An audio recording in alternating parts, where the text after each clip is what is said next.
But this class was not supposed to be about this topic. Tonight we were supposed to do the first part of the winter series of Mishpat Tzedek. I wanted to finally introduce you to the writings of Rabbi David Halevi on democracy and theocracy in a Jewish state of Israel. It's been what we've been burning down the country for the last year. Is it democracy? Is it revolution? Are we forcing people to be religious? This is a very important topic. And I decided there's not a conversation I can start on a Zoom phone call. I might as well do it in person, so at least if people get offended and leave, I know who left. And I said, this is going to be the class. We're going to fly into New York. We're going to do this right. And then, Vatimeleh haaretz Hamas. The world got full of Hamas.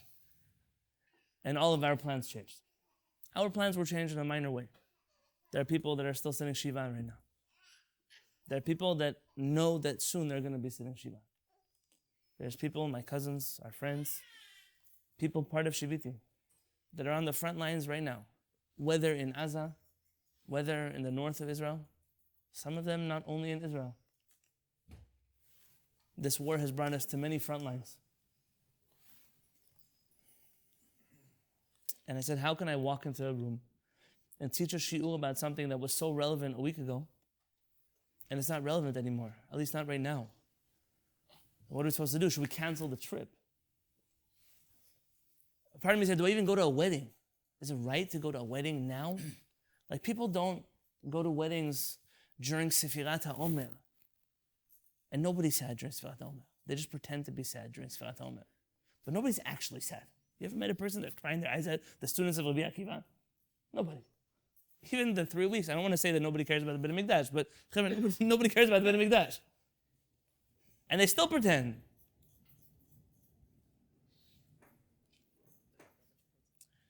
There's a theater in San Diego, an outdoor theater. They put on plays.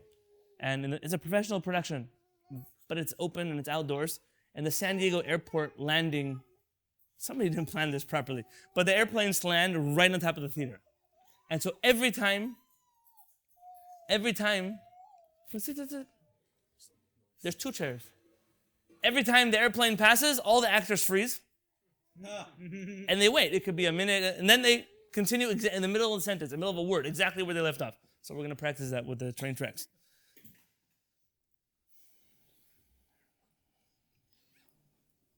And so a shiur has to be shared tonight that comes from my heart.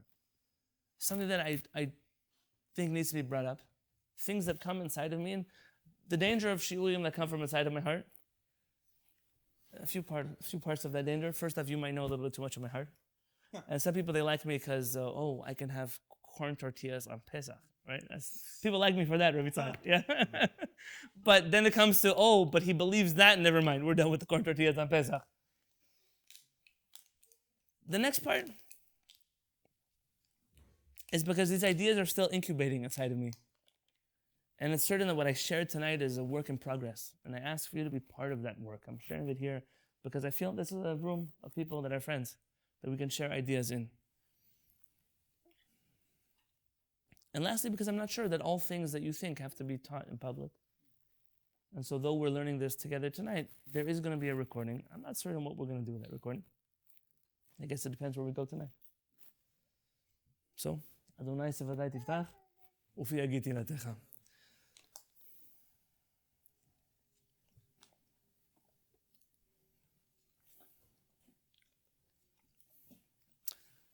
My brother Ronen told me a story on the way here. They said that if you wanted to summarize world politics as follows. In the UN, there's been a 75-year-old war. Yeah, it sounds like that, usually.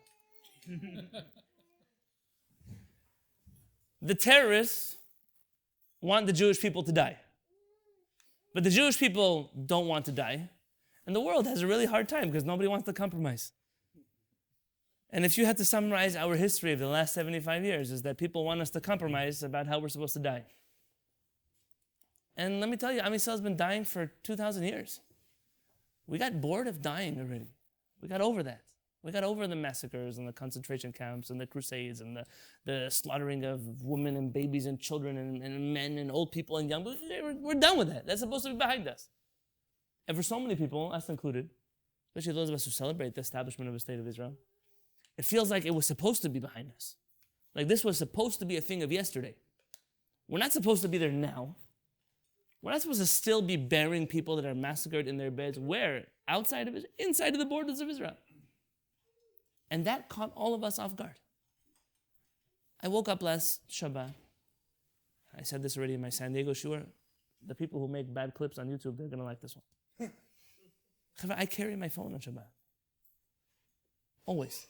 I don't use my phone on Shabbat. I'm not checking Facebook or TikTok message. It's there. You know, when I was hit in San Diego, remember October 2021. I remember, October 2020. I was hit in the streets of San Diego, and I called 911. It was Chag, it was Sukkot. I called 911. And all the news agencies were reporting, Rabbi gets hit in San Diego. In the Orthodox Jewish community, one thing bothered them. What kind of rabbi calls 911 on a holiday? How is he carrying a phone on the holiday? That's what bothered them. It's like you come to a place like Shabbat, all that matters is do you rip toilet paper? Like that's the Shabbat. Shabbat is about ripping toilet paper. This is the state of the Jewish Union right now. And so I woke up to alerts. I get security alerts. Something's going on in Israel. And I couldn't actually believe what I was reading because it was happening. It was real time happening. And then I got contacted by the San Diego Police Department, Northern Division, the lieutenant of our area, who reached out to ask if he could send personal protection to the Beit HaKnesset, if he could send some squad cars. He sent 9 units to my Beit HaKnesset. Everyone who've been to my synagogue, I'm the smallest synagogue in San Diego, not just in terms of people, but also in terms of square feet. Doron is the longtime gabbai of my Beit HaKnesset, also my cousin. I think our Beit HaKnesset, 1, 2, 3 windows. I might be pushing it. That's my Beit HaKnesset, chevra. 9 cars on that Beit HaKnesset. You can imagine what the big people had. I wouldn't know. I'm not invited there, so I can't tell you. And I went out to those police officers and I told them how much I appreciate them. That we live in a country where the government of this country cares about us. Where the police officers here, Jews, are in trouble and they care about us. And that's not something you should take for granted. It wasn't always that way and not so long ago. And so I went out to them and I said, I know, cheva, and I don't mean this in a political way, that it's hard to be a police officer in today's climate. It's a hard job. Everybody wants to call 911. You want to hate on the police officers while you're calling 911. Police officers are the face of evil in the world. I said, I know that you, like a Jewish person, go out into the world and nobody appreciates you. And people are not sure why you exist. I appreciate you. And my whole community, all of us are praying for you. That you should go in peace and come back in peace to your families at night. And we're grateful that you feel the same way about us. Tonight I want to discuss what I hoped was going to be an unnecessary topic, but what does Judaism have to say about war? You and I today live in a different world than anyone lived 10 days ago. It's a different world. We will never go back to being the same. If you want to think of an example, and I'm not comparing, sometimes you go to Beit HaKnesset and you hear people say, oh, I was sick last week, I had the flu. You had a flu, you don't know what I had. You don't have to compete about how much you're suffering. It's okay, we can all suffer and be friends with each other. They say the reason that Jews don't drink, I'm sorry if you live in the 5 towns, you should have a Kiddush club, yeah, but the reason why Jews don't drink is because it interferes with their suffering. It's not a competition, but the way that this country changed pre-9/11 and post-9/11, this country has never gone back to being the same. Even from the way that I fly here and what I have to do in the airport to get onto an airplane will never go back to being the same that it was before. Israel is going to face many, many changes.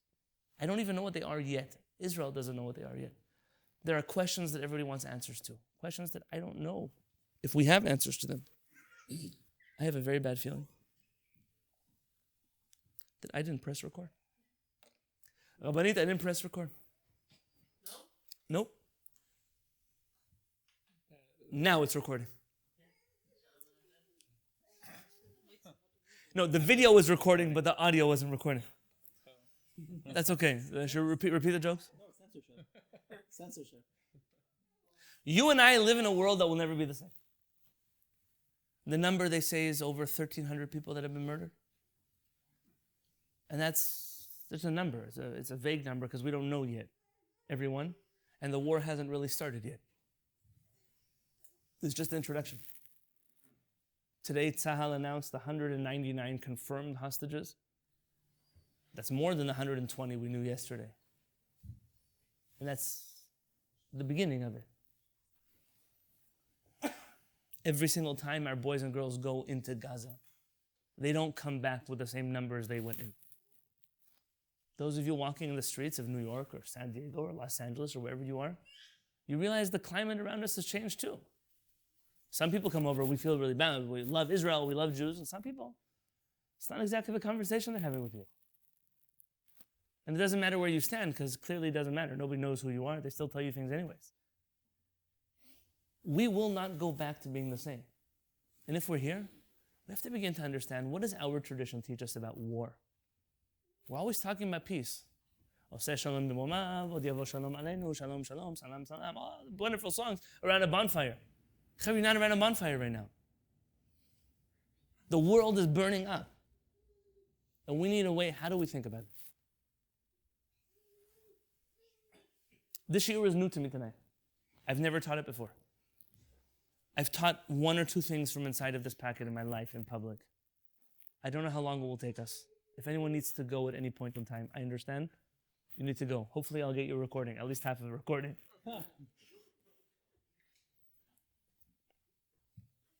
And the title was inspired, Are We Any Different? You're watching the news. I'm assuming you watch news. Jewish news, Israeli news, American news. I'm subscribed to Hamas news, Al Jazeera news, Gaza City news. I subscribe everywhere. I don't trust anybody to tell me the truth. Somewhere in there, there's something true. But truth, I can tell you. We lost men, women, and children. On the other side of that border, they also are losing men and women and children. There are babies that are being blown up. There are families that are bearing people. And I didn't come here today to tell you, Cheva, let's all put our hands around each other and go to that bonfire and sing Kumbaya. I didn't tell you that's not what I'm here for. There are other rabbis with that agenda. It's not my agenda. The question is, if we're doing what seems to be the same as what was done to us, how are we any different? Because that's the question the world is asking us. And I don't have an answer for the world. The reason I don't have an answer for the world, Chacham Fa'ur was once on an airplane. And next to him sat an Iranian diplomat. You may see the story. The story is actually found at the beginning of the Gospel according to the Jews of Chacham Fa'ur. And the Iranian diplomat that was sitting next to him asked him, why did the Jews kill Jesus? How dare they? What crime did he commit that they could kill him? Now, Chevra, it's 2023. I hope you know the Jews killed Jesus. You know? Okay, at least the Jews, we believe we killed Jesus. I know the Catholic Church changed their mind about it, but that doesn't matter to us. We don't paskin like the Catholic Church, yeah? At least most of us.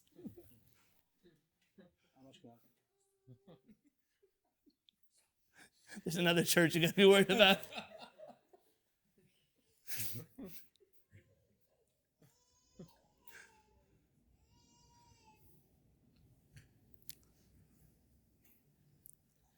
And Chacham Fa'ur said, I'm sorry, but I'm not going to answer that question.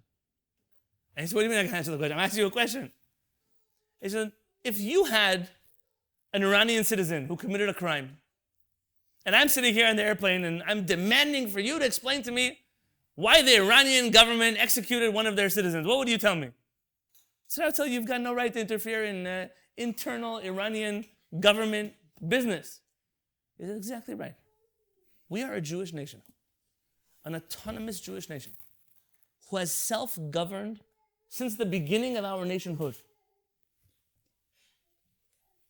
In the Sephardic community, we had self-governed until the year 1948. Always, everywhere. And so there was a citizen of the Jewish state of Israel who was liable for the death penalty. And a court of law tried him and executed him. I don't owe a foreign diplomat an answer as to why we do what we do inside of the Jewish nation. But I do owe that answer to the Jewish people. So how are we different? In order to answer that question, I want to utilize a piece from Harav Kook, who is the Ashkenazi chief rabbi of Israel. It's interesting to me that Harav Kook gets his reputation dirtied in a few different places. Lately, I've been noticing even in the Sephardic community, there's been some hesitancy about quoting Harav Kook. However, the one rule about being Sephardic, I'm going to tell you how it goes. We study from everybody. Everybody.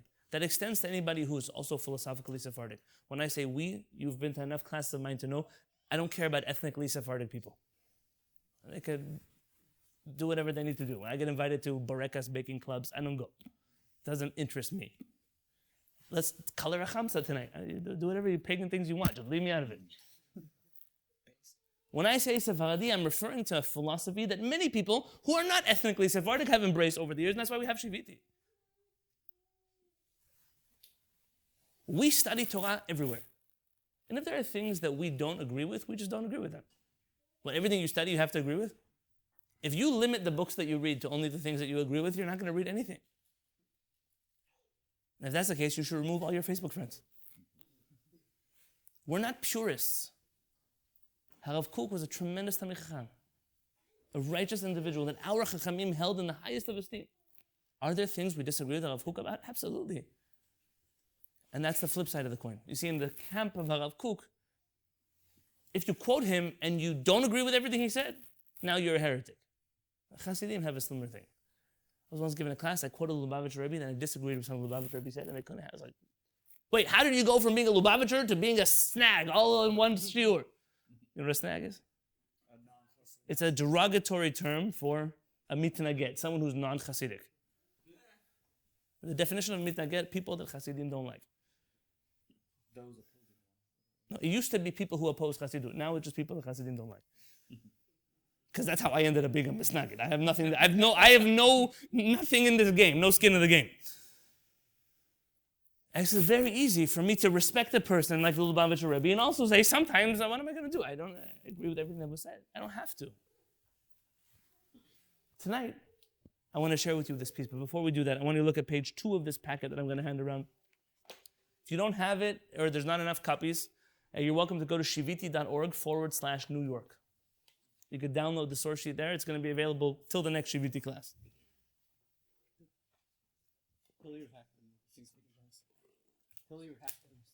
Yeah, we've been there before. Some Turkish.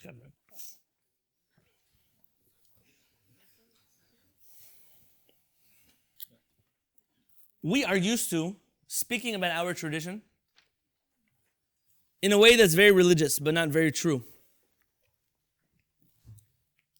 We're used to talking a lot about our forefathers, the religious men of our faith. What we very often forget is that the people who gave us Judaism, who taught us Torah and mitzvot and Talmud and halakha, also taught us how to go to war. Every one of our forefathers and mothers were warriors. And if you wish to begin to understand anything about Jewish war and combat, you must first understand the original warriors of our people. The first one that I can point to is Avraham Avinu. Avraham Avinu alav shalom is known, he was the first of the Abrahamic faiths, maybe. Avraham Avinu was a warrior. He got himself involved in a war. I brought you all the Pesukim. I figured, why do I put all the Pesukim? When I start copying from the Tanakh, sometimes I feel like I want to just copy-paste the whole Tanakh because most people don't have one at home. So I figure I might as well just give them the whole Tanakh in a handout. I don't need all these Pesukim, but you should start reading Tanakh. That's a recommendation. Highly recommended. Especially because soon there's going to be, all the Jewish bookstores will have a Chanukah sale, and you don't have to read any of those books, but you do have to read the Tanakh. In the Mikra, Avraham Avinu goes to war. The famous war with the four kings. The famous war with the four kings. We'll get back to Avraham Avinu later. But Avraham Avinu was first and foremost a warrior. Why does he go to war? He's there to protect someone. You don't have to be shy to talk. He's there to protect Lot. Who is Lot to him? Could we just say family member? Lot is his family member. That's what Lot is there for. And Lot is in trouble. Avraham Avinu gets involved in the war. The next of our tradition that was a warrior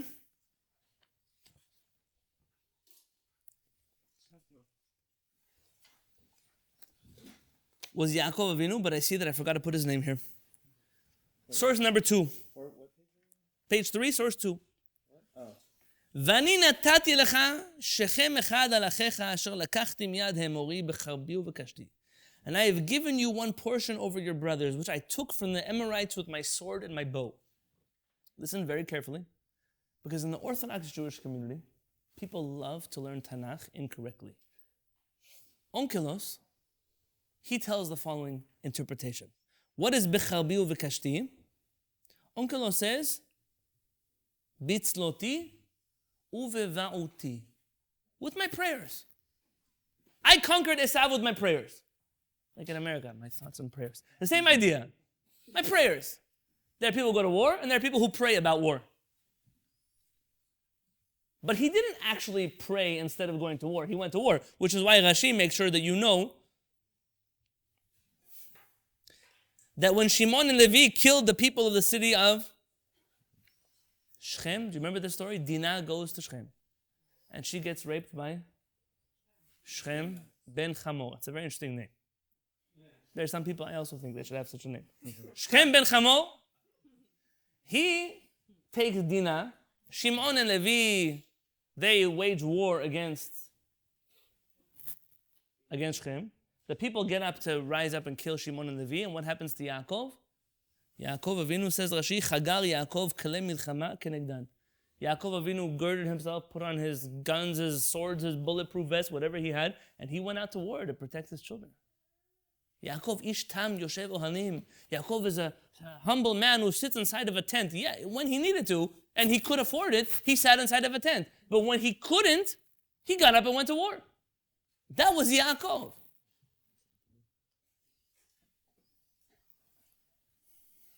My father-in-law, Hasidim have a good sense of humor. My father-in-law once shared with me. What? Do you know Rabbi Eliyahu Reiter? He is my chavruta since we were in high school together, yeshiva, first year after high school, right? Baruch Hashem, 18 years old. My father-in-law said that there's an interesting question among the Hasidic Rebbes. Why Shimon and Levi tortured the people of Shechem? Like, they first made them get a Brit Milah, and then they killed them. Don't kill somebody, just have derech eretz. Kill them at once. Why first kill them there and then kill them there? You know, why twice? Why do they have to suffer so much? When one of my babies had a Brit Milah, I asked the mohel, is he going to be okay? He's not going to walk for the first year or so. You know, it's going to be, it's complicated.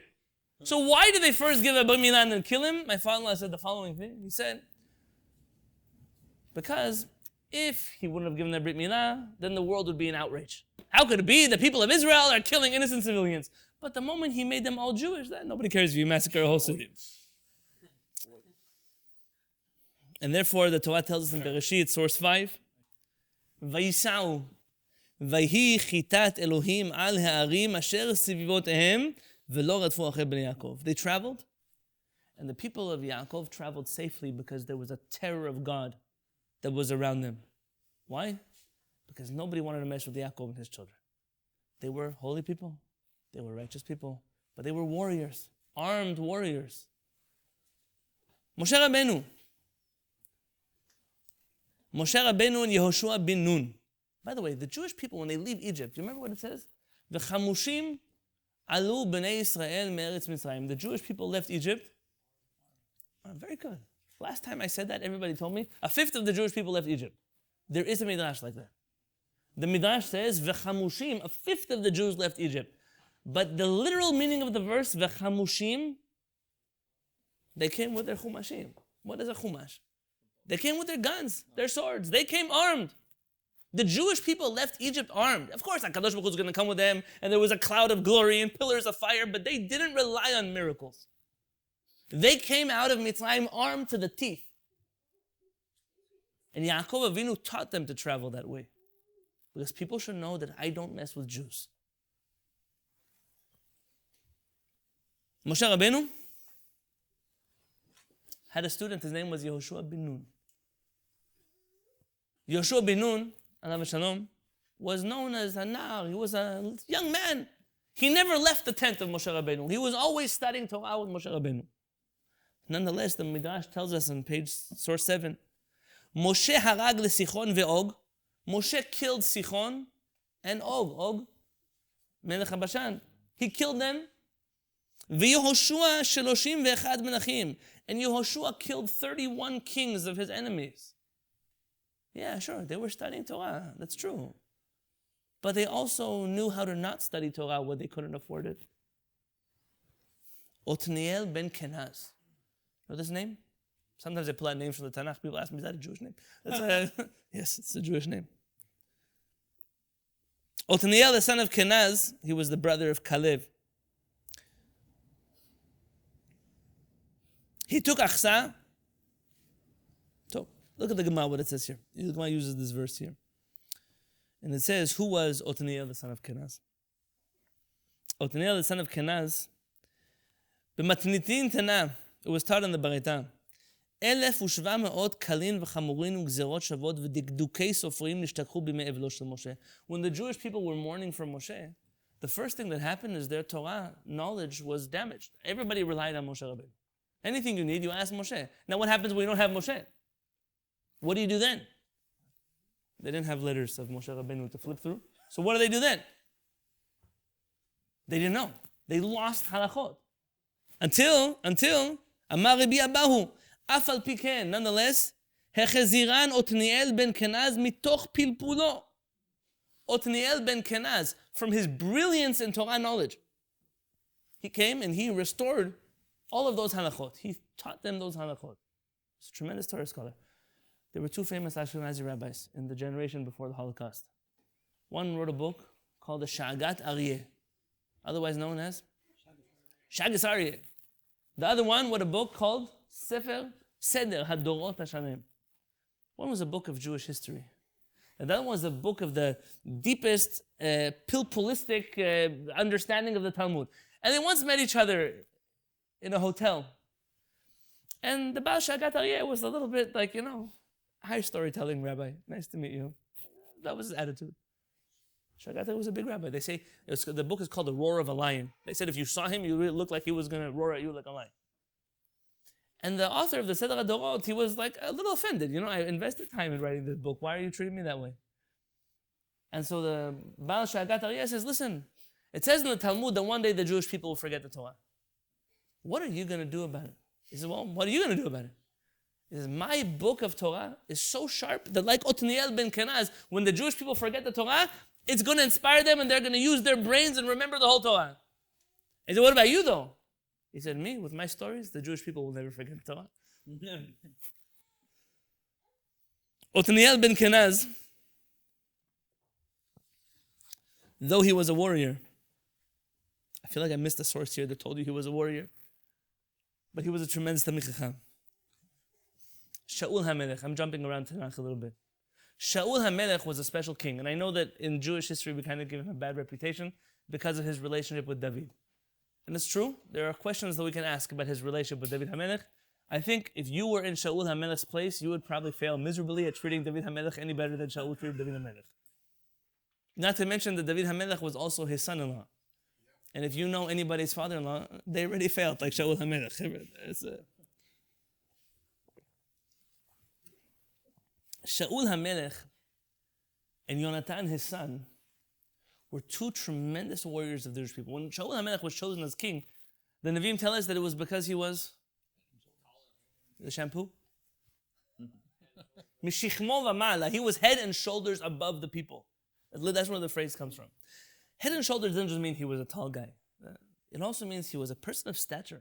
Am Yisrael could respect a person like Shaul HaMelech. Shaul HaMelech, as great of a Torah scholar as he was also a warrior. His son Yonatan also. You remember him going out for shooting practice with David HaMelech? Those are stories that are inside of our Tanakh. When Yonatan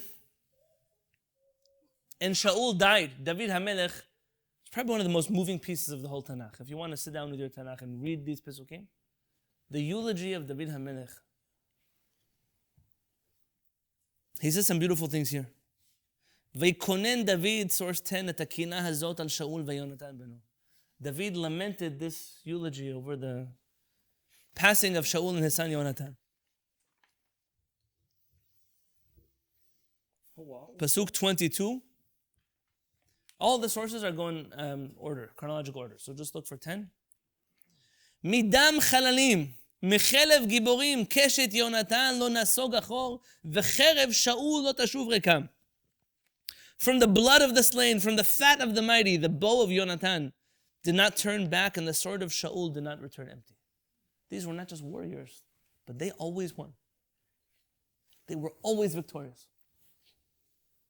And after he tells that about war, he mentions something very interesting about the sensitive side of Yonatan, the warrior.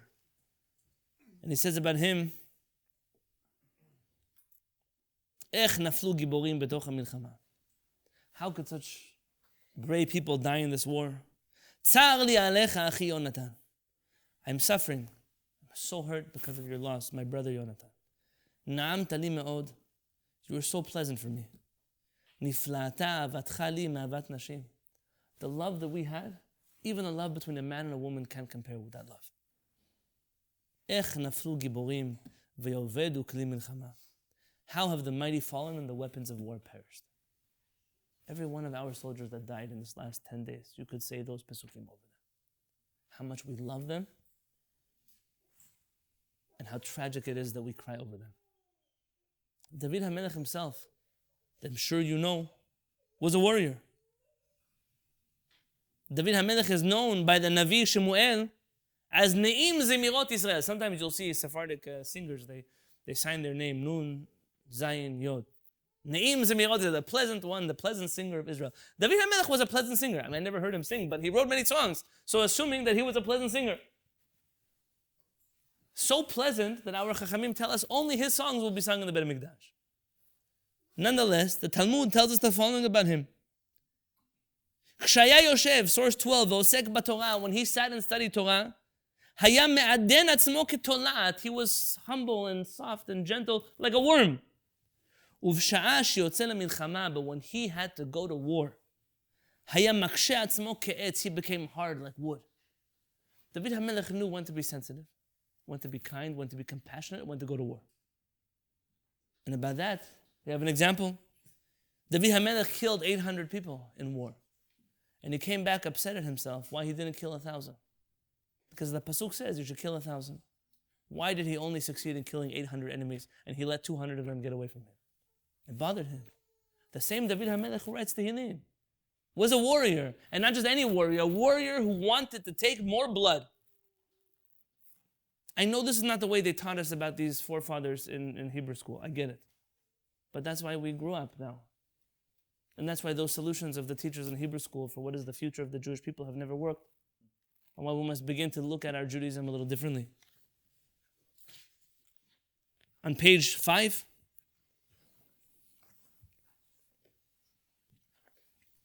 David HaMelech, when he saved from the hands of his enemies and from the hand of Shaul. His only enemy was not Shaul, he had many enemies.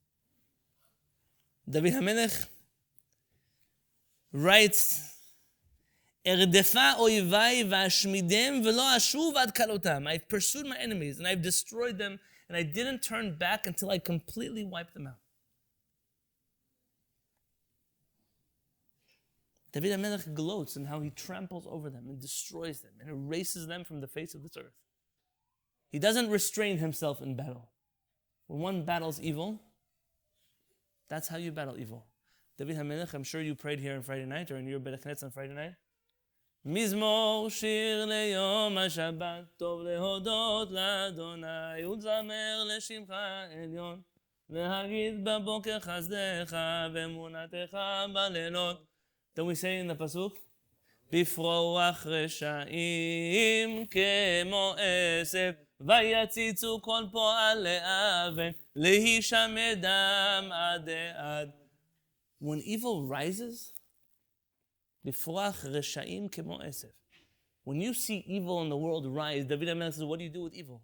What are you supposed to do? Do you negotiate with it? Do you write peace treaties with it? Bifrach reshaim kemo esef is an opportunity, because evil usually hides underground, says David HaMelech. And when evil sticks out its head, what did he say?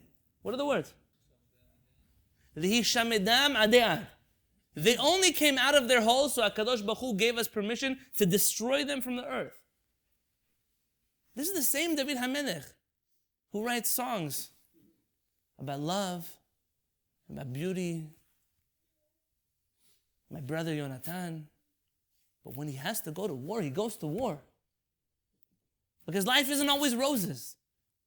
And you can't pretend that we don't have enemies. David HaMelech teaches us this lesson. Shlomo HaMelech.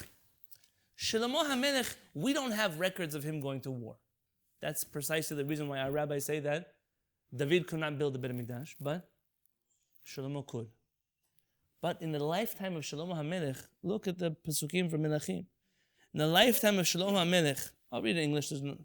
Shlomo ruled over all the kingdoms, from the river to the land of the Philistines, to the border of Egypt. They brought tribute and served Shlomo all the days of his life. And Shlomo's provisions for one day were 30 measures of grain.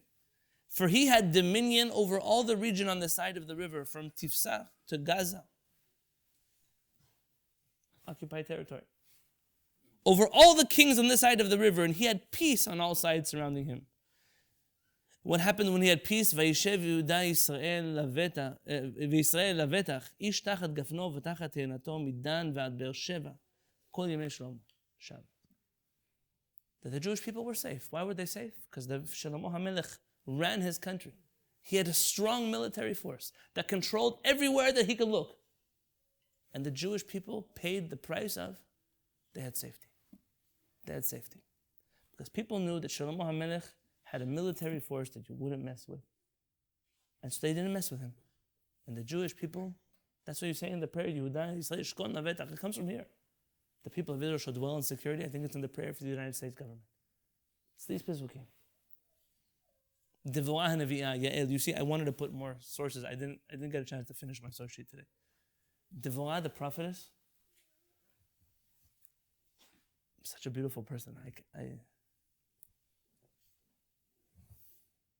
Devorah leads the people of Israel to war.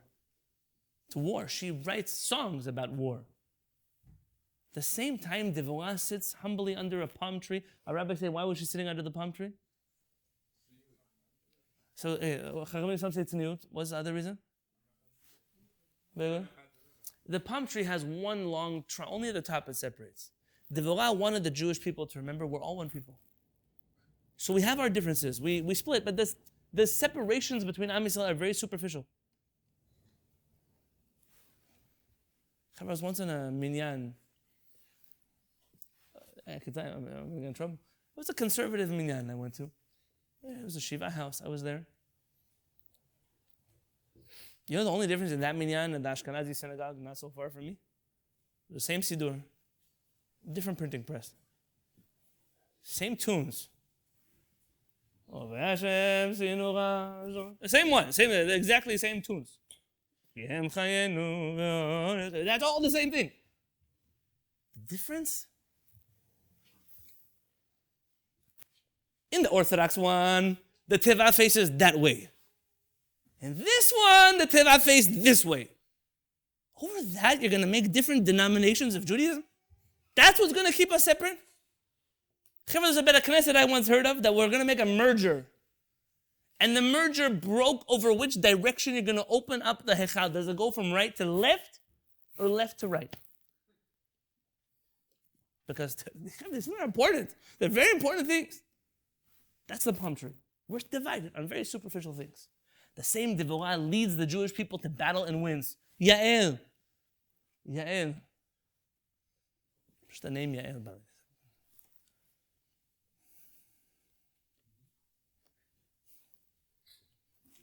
Our forefathers and mothers were warriors. If we wish to understand what Jewish people should do going forward, we must look at the lives of these people. Now that I told you all of that, can we begin the shiur tonight? I want to read to you a piece of Rav Kook. It's on page 1. So you want to keep I guess you can't do that, but you want to keep looking back to source 1, which is the page here. Rav Kook says the following. אנו מסתכלים בדורות הראשונים המסופרים בתורה. This book is called Orot HaMilchama, the lights of war. Rav Kook wrote a lot of books, Orot Israel, Orot HaShuvah, the light of repentance, the light of Israel, the light of the resurrection of Israel. This is the light of war. There's light inside of war. We don't want to go to war. It's not our choice. We don't choose to go to war. But if we're at war, we don't go to war because we don't believe in it. But we go to war because it's something that's necessary. It's an evil that exists in the world, but it's an evil that sometimes we must engage in. We look at the earlier generations of warriors, Abraham Avinu, Yitzchak Avinu, Yaakov Avinu, Shaul HaMelech, David HaMelech, Devorah, Yael. We look at them, המסופרים בתורה, בנביאים ובכתובים, that are mentioned in the Mikra. אותם הדורות שהיו עסוקים במלחמה. There were people that were involved in war. והם הגדולים, שאנו מתייחסים אליהם בידידות. They're our leaders that we look at with love. We love these people. We don't look at them as bloodthirsty warriors. We look at them as people that we love, our forefathers. מי שברך אבותינו, מי שברך אמותינו. We mention their names. וגדולת קודש. We treat them as holy people. Holy people who kill people. Holy people that kill men and women and children. Holy people. What, they massacred the city of Shechem? It was only people who were terrorists? Those were our forefathers. And we look at them with a very kind and loving eye. והם הגדולים, שאנו מתייחסים אליהם בידידות וגדולת קודש. And they're the people, is that a double? Maybe my text. They're the people that we look at and we respect and honor and love. So what's the difference between our warriors who kill men, women, and children and other warriors who kill men, women, and children? Rav Kook says something interesting. Something that you might not like. But we're going to get stuck on it tonight. Hinenu mevinim. We must understand. Shehazik hanishmati. I have a nephew named Zik. What is Zik? Spark. The spark that is inside of the soul. Hu hayesod. That is the foundation of everything.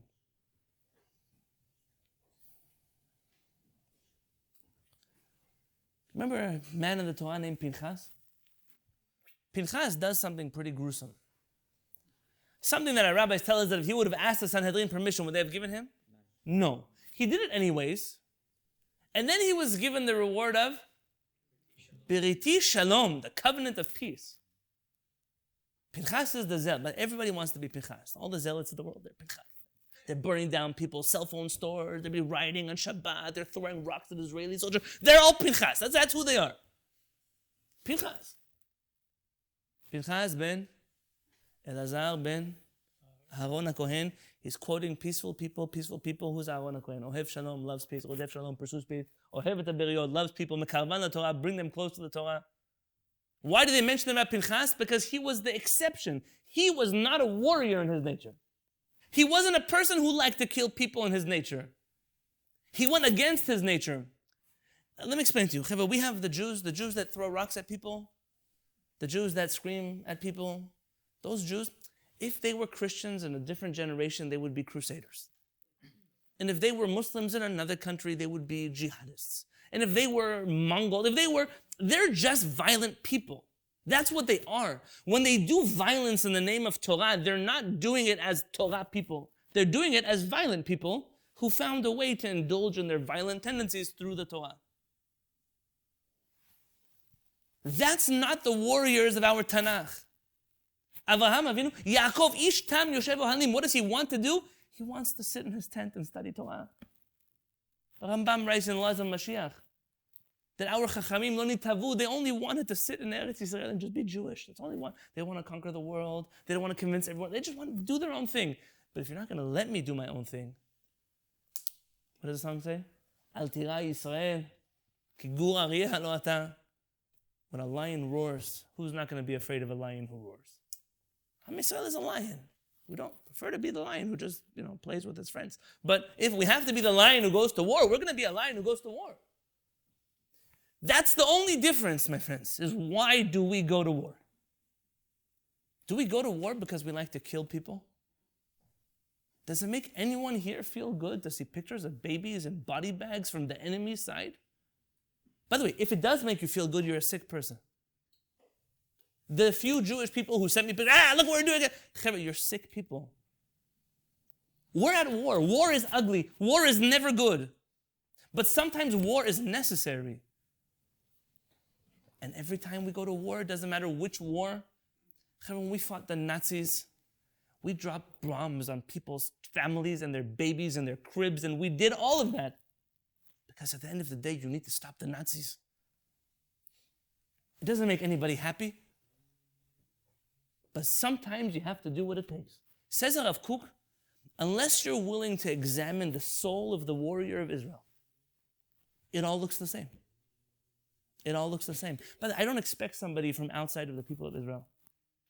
Can I see it? Are there anyone here that used to be a soldier in the Israeli army? Alex, I know for sure. Alex, your friends like to kill Arab babies and bake matzahs with them on Pesach? I don't think there's an Israeli soldier you're going to meet, and if you do, you should report him to his commanding officer. I don't think you're going to meet an Israeli soldier who loves to kill people. Lo shayach. They take pictures with your kids at the kotel. That's what they want to do. They want to go home to play video games like every other person who's 18 and 19 years old. They want to go to their girlfriend on Saturday night to a restaurant. That's what they want. Someone calls them to war, they're going to go to war and they're going to protect us. But not because that's where they want to be. It says that Rav Kook, examine hazik hanishmati. What is the spark inside of their soul? Why do Jews go to war? And perhaps with that, I can bring you back to my source sheet. Why do we go to war? We go to war because Bereshit bara Elohim et HaShamayim v'et ha'aretz, because God created heaven and earth.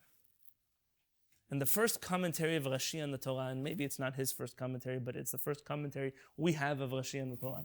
Rashi quotes a Midrash. That shouldn't surprise you.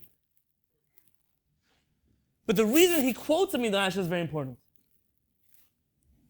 Amar Rabbi Yitzchak says, Lo haya tzarich, I'm in source 16, להתחיל התורה אלא מהחודש הזה לכם. If you want to start the Torah, start with the first mitzvah that we have.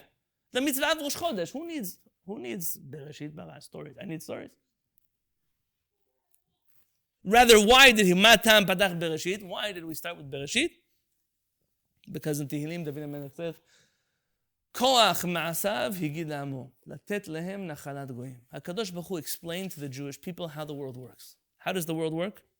She'im yomeru umot ha'olam l'Yisrael, because if the nations of the world tell the Jewish people, Listim atem shekavashtem artzot shiva goyim, you are thieves because you took land that you occupied from the 7 nations that were here before you. Which nations? Achiti, Amori, Perizi, Yevusi. You stole their land. Vehem omrim lehem, we answer back, Kol haaretz shel HaKadosh Baruch Hu, the world belongs to God. V'hu bera'a, v'hu netana la'asher yashar be'enav. And he created this world and will give it to whoever he wants. Birtzoto netana lehem, uvirtzono nitla mehem untana lanu. He gave it to the 7 nations when he wanted to. He took it away from them because he wanted to. And he gave it to Am Yisrael because he wanted to. This land belongs to us. This is echoed later in Jewish history. There was a man by the name of Yiftach. Do you remember Yiftach? Yiftach was who? Yiftach HaGiladi. That's one of those names I say sometimes, and Jews don't know if it's in our testament or the other testament. They're not sure. Yiftach HaGiladi. Haya Gibor Chayil, source 17. He was a warrior. V'hu ben isha zona. He was the child of a prostitute. Okay, the commentaries are already trying to make his mother not exactly a prostitute. She just wasn't. But that's what it says in the Mikah. Do you know who some people say his mother was? Chachamim have a tradition that his mother was the Pilegesh Begiv'at Binyamin. Tell me the story.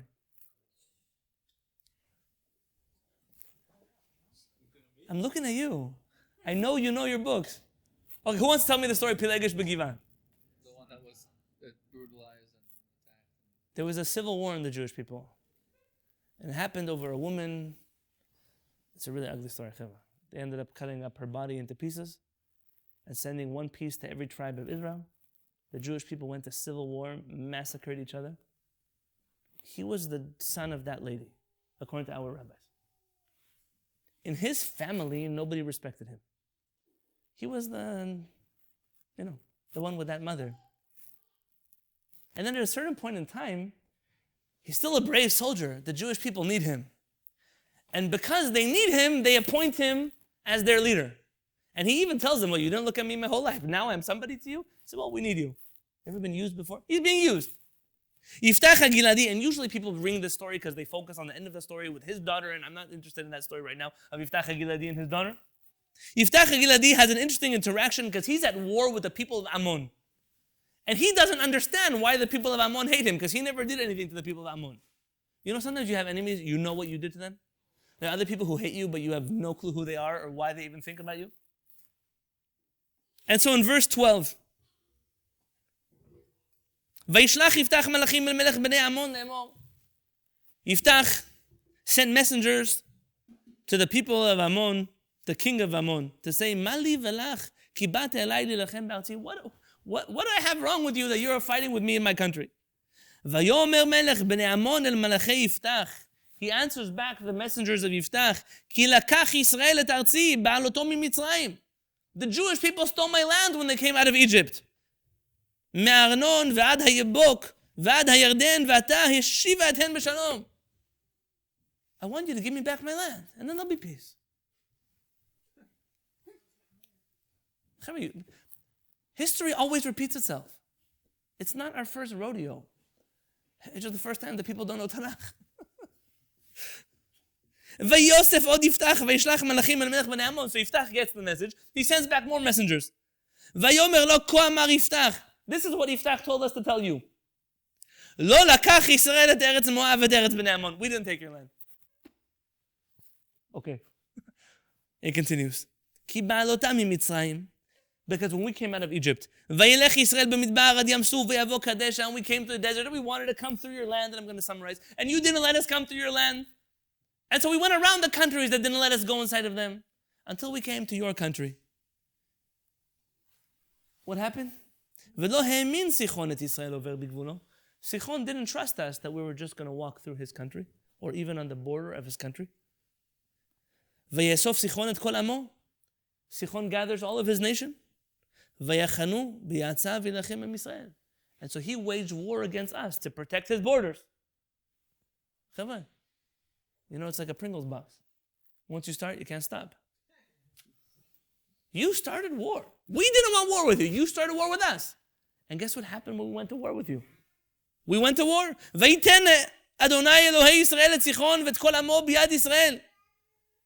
We went to war.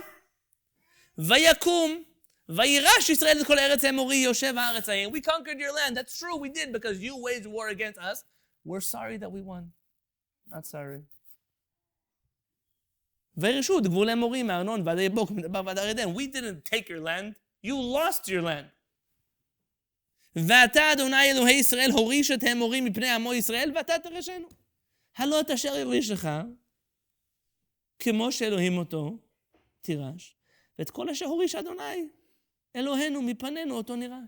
Listen, whatever God gives you, you'll keep. Whatever God gave us, we keep. You know that story? There was an interfaith meeting. And they were all talking about how you decide inside of a church or a synagogue or a mosque, how you know which money goes to the clergy members or which money goes to the church, you know. So the priest says, very simple, I draw a cross on the ground. I stand on one side of the cross. I take all the charity that came and I throw it up. Whatever falls on my side, God gave to me. And whatever falls on that side goes back to the church. The Imam says, that's very interesting. I do the same thing. I draw a crescent moon on the ground. I stand on one side. I throw it up in there. Whatever's on my side comes to me. Whatever's on the other side goes to the mosque. And look at the rabbi. The rabbi says, oh, I have a similar method. You know, I stand in the parking lot of the synagogue and I throw all the money up in there. And whatever God wants, he takes. Whatever falls down, I keep. Chaver is not funny because you all know synagogues like that, all right? HaKadosh Baruch Hu gave us Eretz Yisrael. I'm not going to apologize that you tried to kill me and I won. I'm not sorry. Vanochi lo chatati lecha, and I didn't sin against you. Vata aseiti, ata useiti ra'a lilachem bi, yishpot Adonai hayom ben bnei Israel uven bnei Ammon. There might be a copy-paste error here. HaKadosh Baruch Hu should be the judge between us, because I didn't do anything to you that you didn't start against me. Now this story was borrowed later in history, minus the word God. Later in history, I'm referring to source 18. The book of Maccabim. Jewish people, once you finish learning your Tanakh, okay? Once you finish, don't skip steps. You need to buy yourself a Jewish apocrypha, okay? We have books that didn't make it into the cut. I want to ask you an honest question. I could just finish the class quickly, or I could share with you the things I want to share, and even if you need to leave early, so you'll just hear the recording later. Is it okay if I share yeah? Sure. If you need to go, I don't want to hold you hostage, okay? So anyone who needs to go, I'm excusing you at any point, but I want to share things that I think I haven't shared before. Apocrypha. What are the Sefarim Chitonim? What are they? Maccabees is one of them. Okay, what are they though? Oh, they're not in our canon. They're in the Catholic canon. The first half of it, let's use the first half. They're not in our canon, okay? No, because there are different churches have different canons that would get complicated. We're not going to use their definition. There are books that people tried to submit at some point in time to the canon of, listen, when Yecheskel was writing Yecheskel, nobody was sure if it was going to enter into the Bible or not. Our rabbis tell us, Baramatayim Tzofim, there were thousands and thousands of prophets. But not all of them were relevant, or not all of them really fit, and so the rabbis kept what they wanted to keep. And our Tanakh is canonized. It also explains why sometimes, Shon put me on camera for this. Sometimes you read in the Talmud, and they'll mention a pasuk that doesn't exist in your Tanakh. It happens sometimes. It's not a mistake. Sometimes it happens that time. Or they quote books like Ben Sirah, which is a tremendous book. But Ben Sirah's book didn't make it into the canon, but it made it into our Apocrypha. Another book like that, they tell Jewish stories about Judith, Yehudit. Every school you go to, Chanukah time, they tell you stories about Yehudit. You notice I omitted her from my list of heroines, right? Because Judith is not a Jewish story. Judith is found in a very particular sects of Christianity. There is no remnant of that story in Hebrew. That story is in Greek purely. We translated it a few hundred years ago back into Hebrew and then started appropriating that story as if it's our own. What it has to do with Chanukah? Absolutely nothing to do with Chanukah, but it got embellished onto Chanukah, which always means that on Chanukah, people are talking about things that have nothing to do with Chanukah, and the things about Chanukah, they don't actually talk about them. It always happens that way, almost every Chag. And then I become the Grinch who stole people's holidays, so I just keep quiet. It's a great story, but in the Apocrypha, there's stories about dragons, all kinds of wonderful stories. It's not part of our Tanakh. It's why when Esther HaMalka wrote her Megillah, our rabbis were not sure if they should enter it into the canon. And then what did they decide? Remember the Gemara Megillah, Masech Megillah says? They entered it because they saw that it was written Beruach HaKodesh. Now I assigned in the classroom to read that section. I don't know if you read that section. I don't know who does their homework. I don't grade you. Ruach HaKodesh, it was written in divine inspiration. Maybe. For a book that's divinely inspired, it forgot to mention God. What does it mean, Beruach HaKodesh? Where are the books of Israel? The National Library of Israel, not the one today. The National Library of Israel, where is it located? In the Ben Mikdash, right? Who presides over deciding which books enter or exit the National Library of Israel? The Sanhedrin. They sit in the Kodesh. That's the name of the place where the Sanhedrin sits and the books of Israel are kept. When our rabbis tell us that a book like Megillat Esther was written Beruach HaKodesh, it was written in the spirit of the canon of Israel. It fits everything that our rabbis, our Chachamim, our prophets told us we're supposed to believe. And therefore they accepted the Megillah. Other books, great books, amazing, but they're not Beruach HaKodesh. We're not doubting if people had prophetic capabilities or not. We're only saying their message didn't match the message that our prophets gave us. If you want to read more about it, Chacham Fuller writes about a horizontal society. It's attached to our Google Classroom. Sfarim HaChitzonim, our rabbis tell us it's forbidden to read the Sfarim HaChitzonim. Yeah? Yet all the rabbis are reading them. So why do the rabbis tell us it's forbidden to read the Sfarim HaChitzonim? Spark your interest. To spark our interest. It's like psychology, was it reverse psychology? What does it mean? It's asur likro to read Sfarim HaChitzonim. To read publicly. Ashreim shekach lo. They bring a Torah, you open it up, you say brachot. That you do with national books of Israel.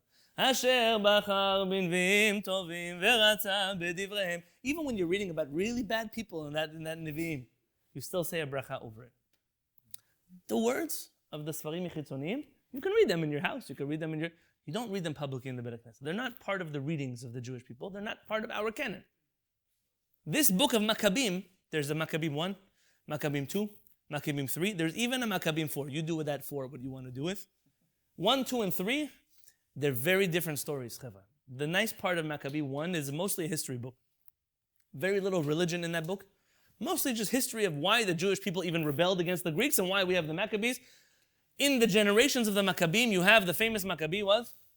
Judah. I don't know. Yeah. Bime Matityahu. That was his name, right? Ben Yochanan. And he had sons, and the sons, the brothers kept inheriting each other as the head Maccabees, which was very interesting. Those brothers were kings. They're not supposed to be kings. You listen to my Chanukah classes. Who's supposed to be a king? Ben David from the tribe of Yehuda. Al kiso lo yeshev zal v'lo yenchalu ad acherim et kevodo. You can't have someone sit on the throne of Israel that's not from the tribe of Yehuda. But there were what? That's right, very good. This was a period of history where the HaShamayim, where Kohanim, took over the government. And brother 1, brother 2, until the generation of Shimon. Shimon is the final brother. From that point in time, the Hasmonean dynasty becomes a dynasty. Sons and fathers inherit each other. It's also the first time you notice that the Hasmonean kings begin to wear crowns. Until then, they didn't wear crowns. It was an understanding, we're kings, but we're not supposed to be here. Until later, we're supposed to be here. We won this war. It's probably the reason that the rabbis kind of wrote the story of Chanukah out of the Talmud. You almost don't have the only mention of the story of Chanukah in the Talmud, in the Mishnah. When it's written, the story is there. What are rabbis concerned about? How many candles to light? Beit Shammai says this, Beit Kehillat says that. And what else? Maybe the oil. What else? Nothing. Chachamim, there is no Masechet Chanukah. There's Masechet Megillah, there's Masechet Sukkot, there's no Chanukah. Rabbi Yehuda HaNasi, who compiles the Mishnah, is from the tribe of Yehuda that is replaced by the Maccabees. And so there's no mention, and it's also why the story starts to change. We stop talking about the political victory, the war. We start to talk about candles and light and oil that lasted for 8 days, all of those things that are not part of the original Chanukah story. Again, then people start telling Chanukah stories that are not actually the Chanukah story. And then again, I have to sit there and be quiet, because what am I supposed to say? I took away the dreidel, because that's not a Jewish thing. I took away the latkes, because that's going to give you a heart attack. I took away what's left? They tell me the Rambam's father said it's a segula to eat sufganiyot. Are you crazy? First off, even if the Rambam's father said such a thing, the Rambam would have made sure you never heard about it, okay? That would have been the story. But what kind of fool can believe the Rambam's father was telling people segulot of eating oiled donuts with jelly inside of them? Come on. But that's what the story of Chanukah became. It's no longer about the story of Chanukah. The story of Chanukah was a political victory. We won a war against the Greeks. We got back our Beit HaMikdash. We got back our national government of Israel from the hands of our enemies. And this lasts for a while. So much so that the Romans begin to support the Jewish kingdom of the Hasmoneans, of the Maccabim. The Greeks, King Antiochus, your Roman numerals, you could do whichever one you want. King Antiochus, whatever number he is, decides to become for who? The fourth. Becomes friends with Shimon HaMaccabee. So much so that when the King Antiochus goes to war against the city of Dor, it's a little bit south of Haifa. He goes to war. Shimon HaMaccabee sends 2,000 Israeli soldiers to fight with the Greeks, side by side. And then the Greeks do something terrible. The Greeks send them home. We don't want Jews fighting with us. Why not? You promised we were friends. We have peace treaties together. And then this story happens.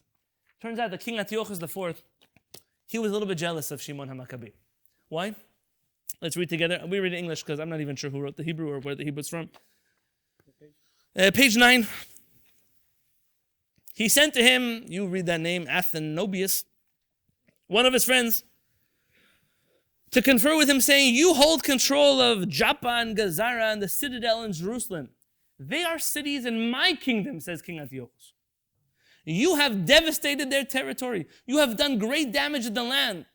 You have taken possession of many places in my kingdom. The Greeks are complaining to the Jews, you are illegal occupiers of my land. Hand over the cities that you have seized and the tribute money of the places that you have conquered outside the borders of Judea. Or else, pay me money. Otherwise, we will come and make war on you. The Jews hear this over and over and over and over again. What does Shimon HaMaccabi say? Shimon said to him in reply, 33 on page 9.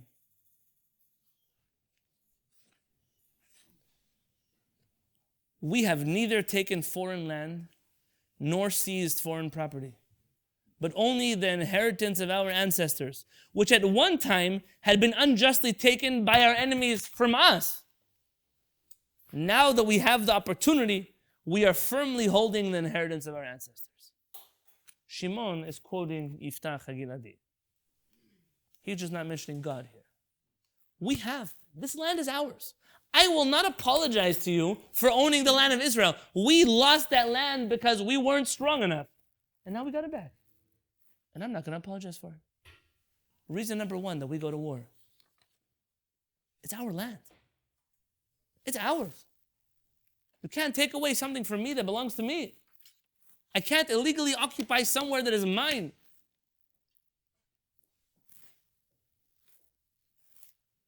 Halachically, the rationale for going to war is found in the Mishnah, the Talmud.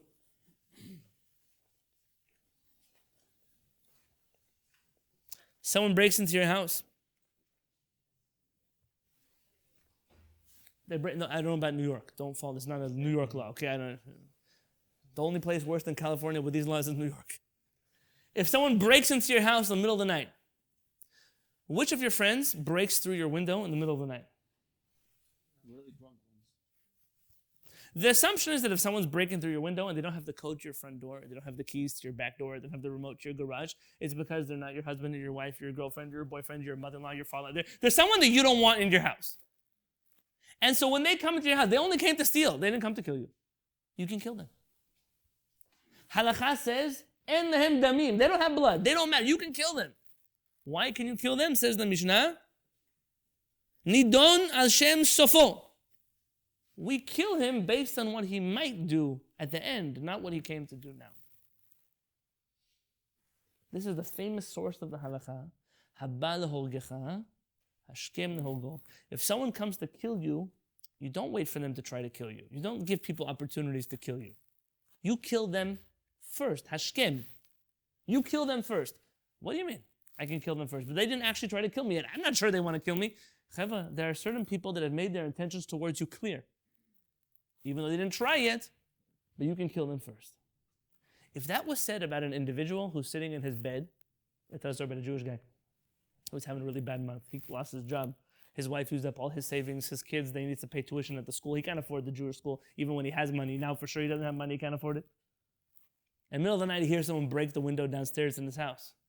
He says, hey, who's there? He says, I'm a robber. He said, what are you here for? He said, I'm here to look for money. He said, 1 second, let me put my clothes on. I'm also looking for money. Yeah. Sometimes it happens, people break into our house. You have the right to kill them according to halakha. That is certainly true on a national level, if it's true on a personal level. Last but not least, so reason number one is because it's our land. We fight because it's ours. Reason number two, because we're allowed to defend our lives.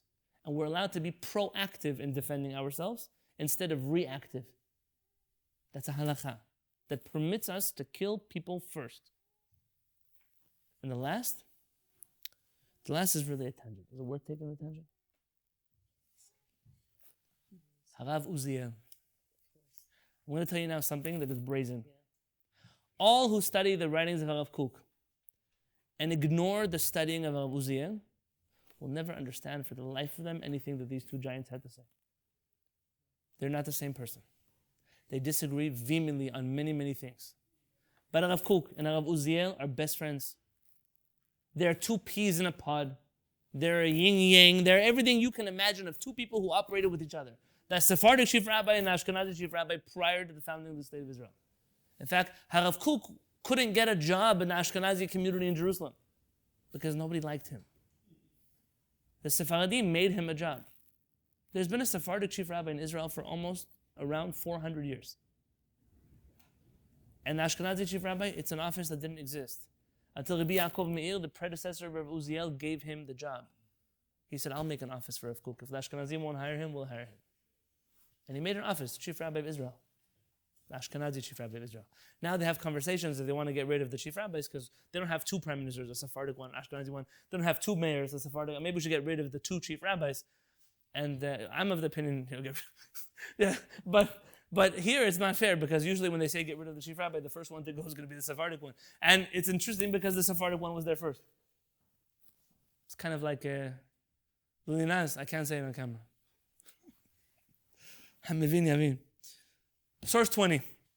Rav Uziel tells us that when the Jewish people go to war and we fight for our redemption, we don't just fight for Jewish people. This fight is not just about Am Yisrael. This is not just about the people living inside of the state of Israel. Rav Uziel writes, and I have a class about this, a separate class, a much longer essay, the following. The purpose of Judaism, the goal,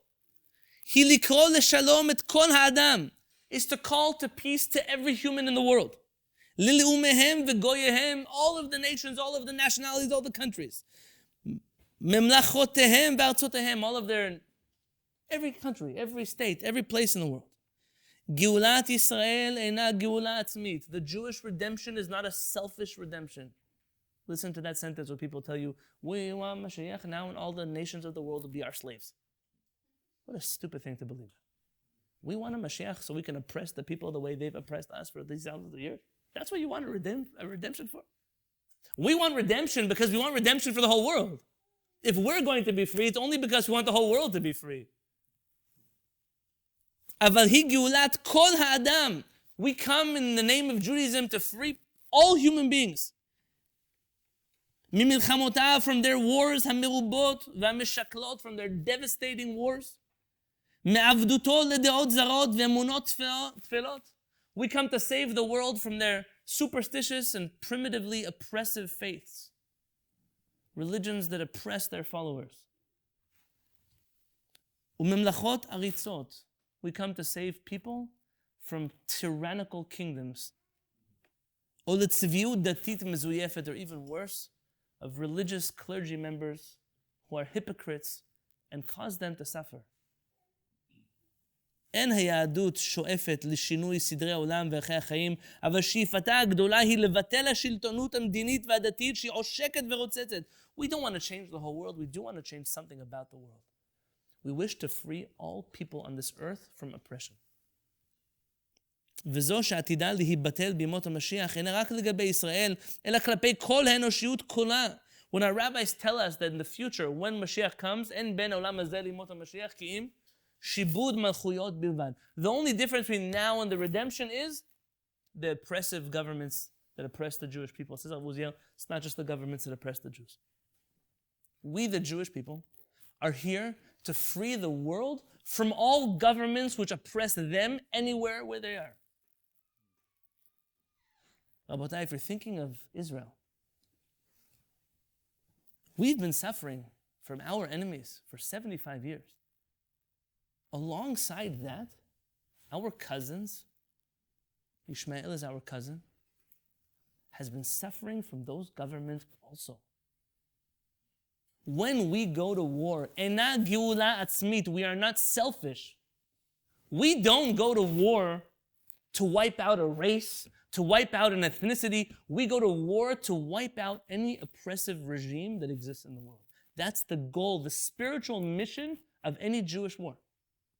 That's why David HaMelech went to war. Why Shaul HaMelech went to war. That's why Yaakov Avinu goes to war. To free everyone from the regimes they are under.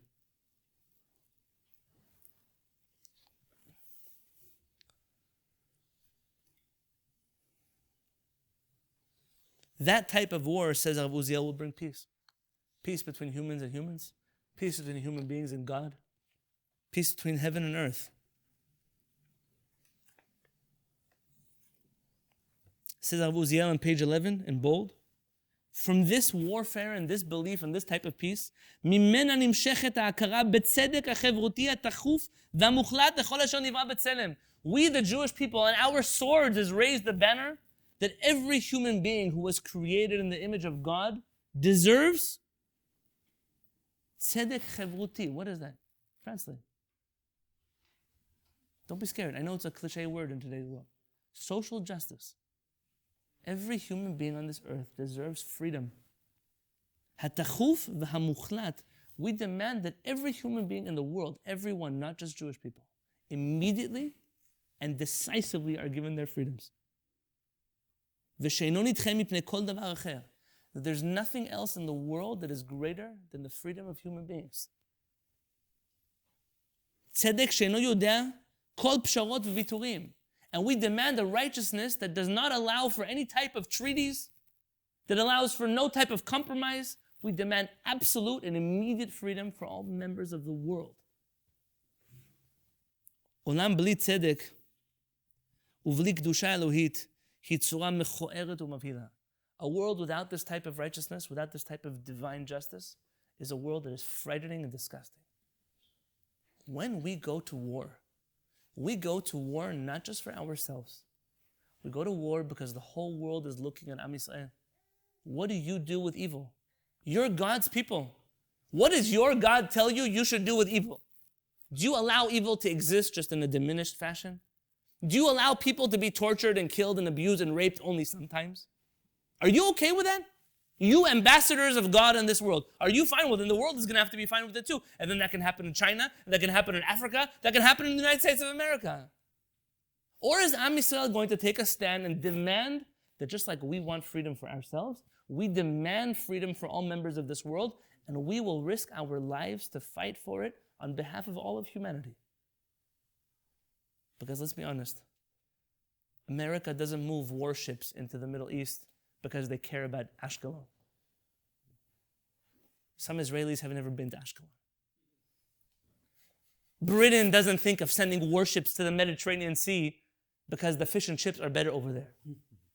It's because they recognize that whatever is going to happen right now is a pivotal moment. It's a shift. It's a turning point for all of humanity. And no pressure, Am Yisrael.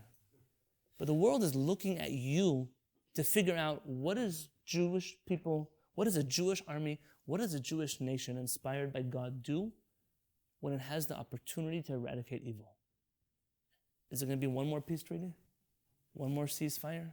One more, you know what? We've blown you up enough. Now you can abuse people for another 20 years till we do it again. Is that what we want to do?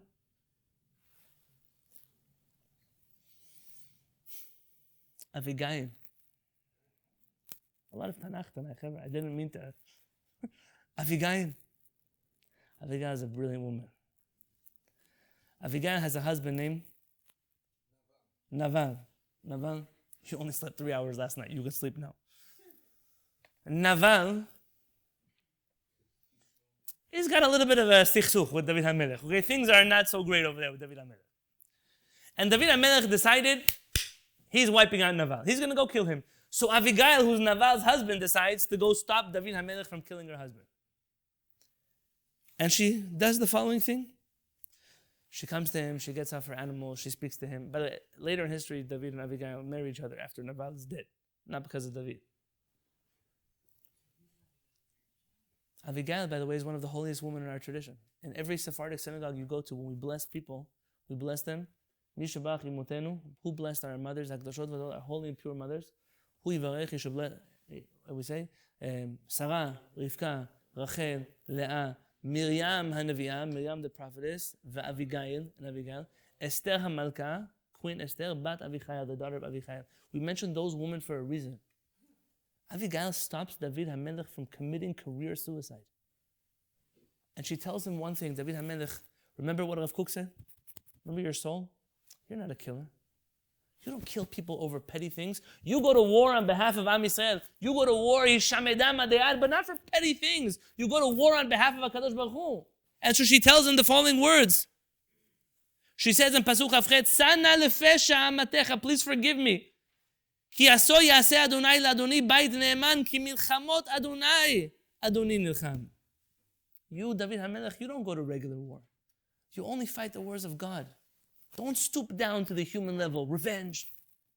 Let's massacre everybody. Let's make another Holocaust. This time we're not going to be Jews. Don't speak like that, Am Yisrael. Remember, we go to war on behalf of HaKadosh Baruch Hu. And there are rules to this war. The rules to this war, I could do this quickly without reading everything. The rules to this war, if you look on page 22, when we warred against Midian, HaKadosh Baruch Hu commanded Moshe certain things. The Sifri tells us that HaKadosh Baruch Hu commanded us, we have a rabbinic tradition, that when we attack our enemies, according to Halakha, if you look at the Rambam in source 24, every time a Jewish army fights against a non-Jewish army, we besiege a city. How do you besiege a city? Tell me how you look. See this table? Imagine the table is a city. So where do you put your, let's say you're a soldier from the Roman army, where do you put your soldiers? That's the definition of a siege, no? You put them all around. Am Yisrael is forbidden from besieging any city. Any city. I'm sure you know when the Rambam says that we have a commandment to call peace to everybody before we kill them. We offer anyone peace or to flee before we call them to war. I'm certain that you know that according to the Rambam, that includes Amalek also.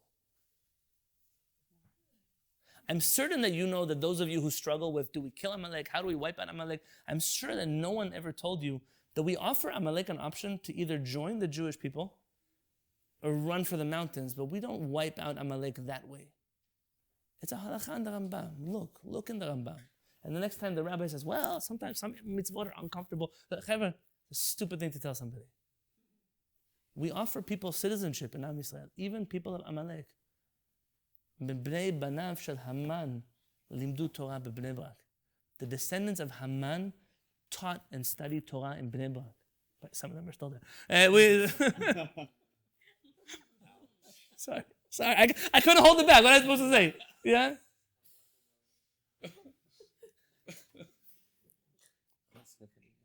We go to war and we must surround a city only from 3 directions. The Rambam says to give people an opportunity to flee. Rabbi Moshe ben Nachman adds something interesting. It's not mentioned in the Sifra. It's its own thing. It's his own thing. We leave an opening because people who have a fight, they're fighting for their life, they fight much stronger because literally their life depends on it. If you corner a person and they have no choice but to kill you, they don't have a way to retreat, they're going to kill you. Even when we go to war, we have to leave people an opportunity to flee because we don't want a war that much. Says the Ramban, Rabbi Moshe ben Nachman in bold in 25, כי בזה נלמוד להתנהג בחמלה אפילו עם אויבינו בעת המלחמה. This halakha is supposed to teach us to be compassionate on our enemies even during war. ובו עוד תיקון, שנפתח להם פתח שיברחו ולא יחזקו לקראתנו. We open a way for them to leave so they don't fight us. It shows compassion on behalf of the Jewish soldiers. We're not allowed to cut down fruit trees. We're not allowed to destroy buildings just for the fun of it. There are halachot the Jewish soldiers have when they go to battle, because even when we wage war as Am Yisrael, as ambassadors of HaKadosh Baruch Hu in this world. There was one time that it didn't work out that way. There was corruption in the Jewish people. The generation of Yehoshua, there was a man by the name of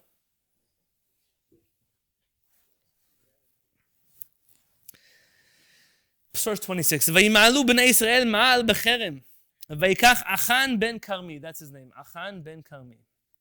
He decides, listen, we're not supposed to take, the what do they call it? There's a word in English. Spoils from the war. We're not supposed to take it. That was the rule. But Achan said, listen, who's looking? You have some, sometimes you found out that certain agencies that bust drugs, they keep a little bit for themselves because there's a good street value for it. Who knows how much cocaine you confiscated? How much cash you took away from the gangster? A few packages go somewhere else. Achan did that. Achan did that, and then when the Jewish people went to war against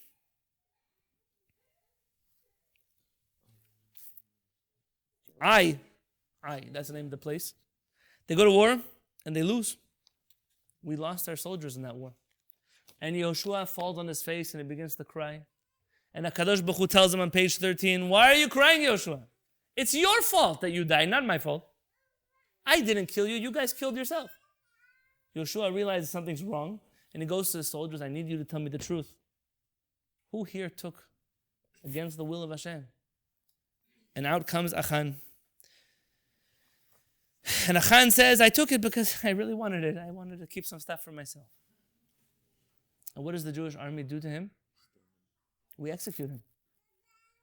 But he stole from the enemy. They were dead anyways. Who cares?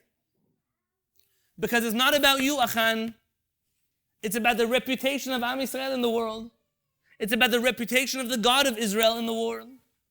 When you go to war, you steal for yourself as a private person. Fine, we'll pay you back. But if you're representing a war that is just, that is righteous, and you do injustice in that war, we can't stand behind you. We can't cover for you. And we stone him to death. Because even in our society, we remove those violent people from the beginning. This is in direct contradiction or contrast with Avraham Avinu. Remember Avraham Avinu? He goes to war. That was the first source on the page. He goes to war. And what does the king tell him? Take. And what does he say? I'm not even going to take a shoelace from you. Why? I didn't come to this war to make money. I came to this war because, am I moving?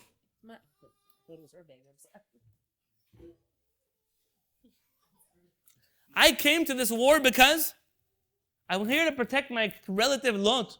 I didn't come here for money.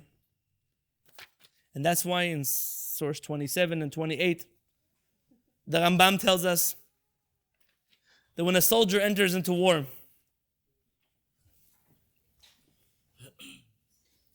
he has to focus only on HaKadosh Baruch Hu and to not be afraid and to forget his wife and his children and his family and his money and his house. Remember that before the soldiers go to war, they ask them, whoever is afraid, go home. Whoever got married but wasn't with his wife, go home. Whoever made a house but didn't live in it yet, go home. And the Rambam writes some beautiful words. I can't read them to you here. You'll read them to yourself. Don't go to sleep tonight without reading this Rambam on page 28. I know a soldier who keeps this in his pocket, in his uniform. The Ibn Ezra tells us, what does it mean to not be afraid? On source 30. This was special today in the morning. I was so happy when I found this source. Hayare v'rach halevav yare rach levav lehashchit. It's not talking about people who are too afraid to die. It's talking about people who are too afraid to kill. If you're a soldier and you can't stomach the fact that part of war is ugly, and the part of war means that people pay prices. Leaving? No. If you can't stomach that, then you shouldn't be in this battlefield. Because war is ugly. And there's never been a pretty war. You know, the French and the British, they used to fight like that. They would line up in rows. And then they would say, okay, whose turn is it to shoot first? They would say, okay, my turn to shoot first. They would shoot and the whole line would just drop dead. They stood in line. When the British came to America, and they marched through green forests with red uniforms. It's like asking, shoot me! That was the whole, like, who does that? Then they were not Americans, but they were hiding in trees, they were camouflaged in bushes. These guys were busy playing music in the battlefield. They thought it was Europe over here. They're announcing war. There's a war song to this one. Like when you go to the horror movie and like right before someone's about to jump on somebody else, there's music in the background. But it never happens when you get mugged in the street because there's nobody playing music in the background when someone's about to mug you, unless you're the British and French army. We don't wage war like that, Chavre. War is ugly. Men will die. Women will die. Children will die. The goal is to end this war swiftly, but not before coming back like David HaMelech said. Until I obliterate evil. Because I'm not fighting for myself. I'm fighting for the whole world. And so my final source for you, on page 16. There's a book written by a rabbi in the Talmud, Rav Anan. He learned Torah with Eliyahu Hanavi. Listen, it's a book of Agadah. You don't want to read the book, it's okay. And he says here, Lifichach hayiti omer, I say, Shekol echad v'echad miYisrael. Every Jewish person, chayav lomar, should say the following words. Matai yagiu ma'asai le'maseh avotai Avraham, Yitzchak, v'Yaakov. When will I begin to behave like my forefathers, Avraham, Yitzchak, and Yaakov? How long am I going to fight half wars? How long am I going to almost destroy evil, but then let them live? Remember when Shaul HaMelech did that? He almost wiped out Amalek, but I have compassion, and then that compassion brought us Haman. That compassion brought us war and destruction and devastation. I want to tell you everything we've experienced in the last 10 days. And I'm blaming. There's no place here to blame. It's not a blame, understand? I'm speaking collectively as Am Yisrael. Is because of the mishandling of evil by the Jewish people. And we can't afford to do it again. We can't afford a war. There's a bumper sticker in Israel. En lanu yeladim lemilchamot miyutarot. We don't have children for pointless wars. This one is not a pointless war. This is a war of people who right now, have babies that they are raping. Listen to those words because it's not comfortable. How do I know? Because they've interviewed themselves speaking about it. If that's not evil, what is Resha? What is evil? At which point do you say, oh, that's bad? Every Jewish person must say, until when will I have the opportunity to be like my forefathers, not just sit in a tent and read books? It's easy to go to the Tehillim rally. It's easy to go to the park and picket with signs. Maybe that's all we can do in America. But some of us, some of our brothers and sisters and cousins and friends and colleagues and relatives, some of us are putting on uniforms, taking weapons, and fulfilling those words of the Rambam I regretfully skipped. I know that I might not come back. But this isn't about me. This is about us. It's not about us as a people against them as another nation. This is us as people who believe in light and goodness and freedom for all humanity, fighting a war on behalf of all humanity against evil and darkness. And that's why Rav Uziel says the following words on page 32. Before that, I told you the last source. Let me finish for you the piece of Rav Kook.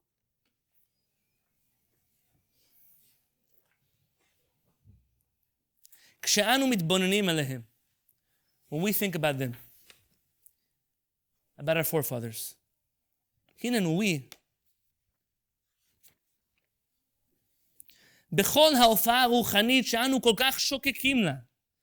see this tremendous spirit that they had. We could be like our forefathers. We yearn for their courage. I want just an ounce of the courage of David HaMelech. When he stands in front of Goliath and he takes off his shield and he takes off his armor. And little David, it's such a humorous story. All the soldiers see about David is that he's pretty. That's the word they use. Even when he thinks of picking up stones, he's picking up pretty stones. Guys, David HaMelech likes nice things. David HaMelech is in that battlefield and he's not afraid. Because he looks at Goliath and he tells him, I'm not fighting for me. Because you disgraced the God of the warriors of Israel. And that God is going to destroy you, not me. That's where we're supposed to be in this war. We yearn for that courage. לכוח החיים, החטוב והגבוש, האיתן והמוצק, ששכן בקרבם, the spirit, the spark of life, of goodness that was inside of them. ומתוך תשוקה זו, and out of this yearning, כוחנו הרוחני מתאמץ, וכוח גבורתנו מתעדן. Listen very carefully to these words. The strength of our spirit increases,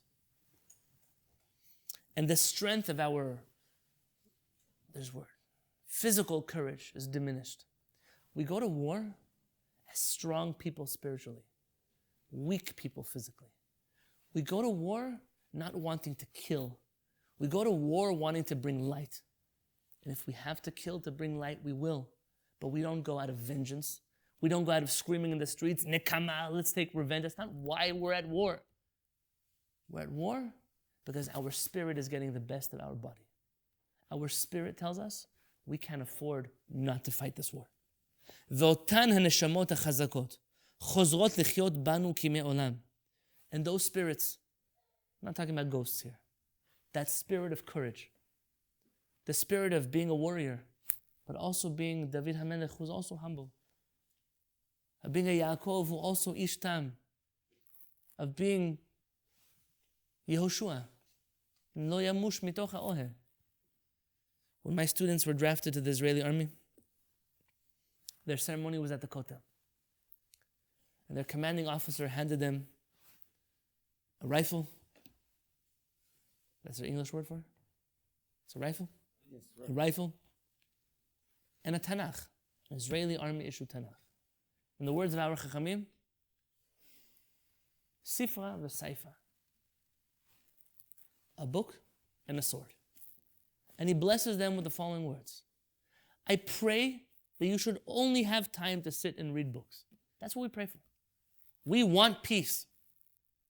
But I also pray that you know when to close that book and take this rifle and go to war. That's not evil. That's not wrong. That's not we're just like them. The spirit that burns inside of us is the spirit of Avraham, Yitzchak, and Yaakov. Shlomo HaMelech, David HaMelech, Devorah HaNevi'ah, Yael. That spirit burns inside of us. And that's what makes us different. It's not about what we do. It's about why we do it. To what end? And the thing that we ask for now is not for peace in Israel. We're not asking for peace in Israel. We're asking for peace for the whole world. That every human being should know that if I'm ever in a reality that someone is going to take my wife, or my child, or my husband, or my brother, or my grandmother, there's a Jewish people in the world. There's a Jewish army in the world that wears a Star of David on their shoulder. And that they've committed themselves on behalf of all of humanity. That when all others fail to stand for justice and for freedom and for righteousness, that the Jewish people will be there. In any country, in any place, in any time. Because that's what we were created for. We are a people of peace. Look at our Siddur. It's full of peace and peace and peace. Our forefathers were tzaddikim and Torah scholars. That's all they wanted to do. But they were not shy of war. They were not shy of killing. They were not shy of doing that which is terrible on behalf of that which is incredible. And so I end where I began. On behalf of everyone here in this room, I pray for our brothers and sisters in Israel, our civilian brothers and sisters in Israel. I pray for our soldiers. And right now it's already morning there. The sun is rising on them, and they're sleeping on the floor. They're sitting in trenches. They left behind their families. I pray that all of them should come home to their families safely. I pray they should be able to hug their loved ones again. I pray they should be able to kiss their children again. I pray that they come back not just physically, but emotionally sound. We all know how war does to a person today. We have the tools psychologically to understand how people who went to battle 50 years ago live that battle every single night in their bed. We pray for them to not have to be harmed that way. But we also pray that they shouldn't come back until they're victorious. That we are relying on them. The world is relying on them. HaKadosh Baruch Hu is relying on them to do what He put them in the world to do. That is to be a towering lighthouse for the world.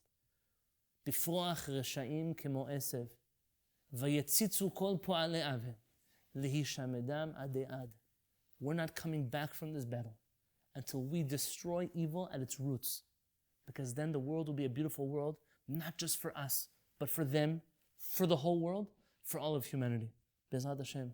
But we merit to see that happen very, very soon. But until then, don't pray for peace before you pray first for a victory at war. I came here to share this message. I came here completely off topic from what I wanted to share. And I ask only one thing. That the words that I shared today, you let them sit in your heart. If you don't agree with me, the beautiful part of being part of Shiviti is you don't have to agree with me to be part of Shiviti. But I ask that you consider these words, you entertain these thoughts, and that you share these words further. and to tell people it's not about the details that you're thinking about. What we're talking about, speak to your communities. Speak to people who pray and learn Torah and otherwise view themselves as Jewish people. Say, I have something I want to share with you. I want to tell you about the good word. Tell them about what's written inside of our Tanakh. Be a nudnik. Tell people that our soldiers, they're not our soldiers. They're all of our soldiers. And if there is no state of Israel, if there is no Israeli army, if there is no flag that's blue and white hanging in Yerushalayim, there is no freedom for any human being on the face of this earth. That's why we're here. That's why we're at war. And that's Bezrat Hashem why our boys and girls are there. And it's what they're going to come home to. Because they don't deserve to come home to anything less than Oseh Shalom B'Mumah, Hu Ya'aseh Shalom Aleinu, V'al Kol Yisrael V'Mu'amin.